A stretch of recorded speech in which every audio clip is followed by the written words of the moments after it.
This may come as a surprise, but I love rust. I like that good old rusty, crusty finish of something that's sat outside for years. I remember the very first time I used the Patina collection, I was mostly drawn to the teals and the blues that copper offers from exposure, but I think I became distracted by this and I never really honed in on the actual rust that could be created within just a few hours, and it looked so authentic. Over the last couple of years, I haven't used the Patina collection very much, but the new yellow Patina spray by Dixie Belle really got my attention. I cannot wait to show you what I've been experimenting with and the gorgeous results. If you're new here, hello, I'm Tracey and welcome.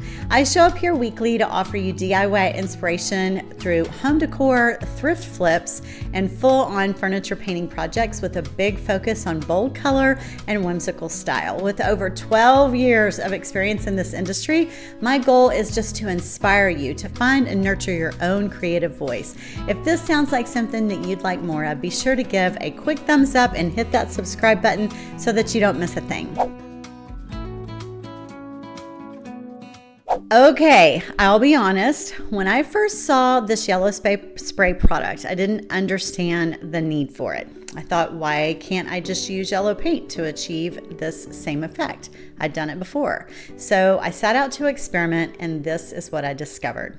For my trial, I used small cutting boards from Hobby Lobby. I actually have those sitting right here behind me. I applied each metallic paint from the Patina collection to each raw board in copper, bronze, and iron. I followed the Patina directions. I applied metallic paint, let it dry, applied a second coat of metallic paint, and I sprayed the reactive spray of choice while second coat was still wet, and I waited. So I applied the yellow spray to each metallic board and I let it dry for about 8 hours. That's a long time for me. I'm very impatient. There was a very small difference in the result and very little reaction. The copper had a slight blue hue, the bronze had a slight green hue, and the iron went a bit orange. I wasn't really very impressed. But I knew that I must be missing something, so I went at it again. I added a bit more copper and iron paint to the same little boards, and this time I sprayed both the yellow and the green spray. I've experimented a lot with the other two reactive sprays in the blue and the green, and I know what paint to use and what spray to get a specific finish. So I wondered what would happen if I used the green spray with the iron, as it promotes rust, and with the copper as it promotes green, and then I spritzed in a little yellow reactive spray to see how it brightened the dark rust that was usually achieved. And it worked. I got really good orange and yellow rust with bits of patina green. It's exactly what I was after. My boards weren't pretty, but the results were there. It was an experiment, so it was time to take it on to something bigger. And trust me, we have something even bigger coming in another couple weeks. But for now, we're gonna talk about this little treasure box that I've got sitting right here behind me. I painted over this super cool shaped box with a mix of sea spray for texture and espresso paint. I just added a heaping teaspoon to about 4 ounces of paint. I stirred it really well and I brushed it on and stippled for added texture. And just for a little bit more texture, I used the crock roller over the wet paint. I just rolled it once and was done. I felt that the crock went really well with the treasure chest vibe as well, and the more texture you can get with patina, the better.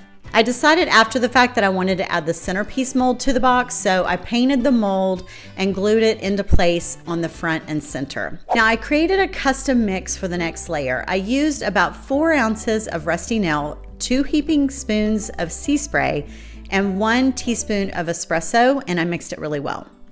I brushed and I stippled this very quick mixture on, sloppily, heavy in some areas, dry brushing in other areas. I even used the straight espresso mixture back over the rust in some of the areas. Now once dry, I followed with one more time a very thin and dry layer of the rusty nail color, which really highlighted the created texture, especially that crocodile print.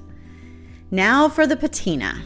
I used all 3 metal paints, copper, iron, and bronze. I applied them heavily on the centerpiece mold because I really wanted a good reaction here. Remember, you must always do 2 coats of the metal paint. So you paint and let it dry, repaint, and then spray while it's wet. So for some reason, I did not get a photo or a video of me applying the spray. Sometimes I get a little caught up in the excitement of experimenting, but this is what I did in this exact step. I used the green spray before I added the yellow spray. So green spray, then I immediately followed with the yellow spray, and then I sprayed again on top of the yellow with a little bit of green. And this causes that yellow spray to run off and to move, which it then catches on all the texture that I had created and settled into all of those spaces. I was very careful to not use too much green spray and get rid of my yellow spray. Instead, I guided it where I wanted it to go. I even used a small brush to apply some yellow spray to specific areas and watched it run off through the legs of the patina spray that was already there. It's like creating fluid art. Both the yellow and the green spray have a reaction and dry with that most amazing rusty crust that you just can't get by using just a yellow paint. So that is the answer to my question. It looks like this. Would you look at that? Isn't it absolutely amazing? My takeaway is this: the yellow spray is not a standalone product, but it is a fantastic addition to the patina sprays that are already available. I could not have achieved this multi-tonal rusty finish without it. I encourage you, go ahead, zoom on in, slow the video down, and look at this finish.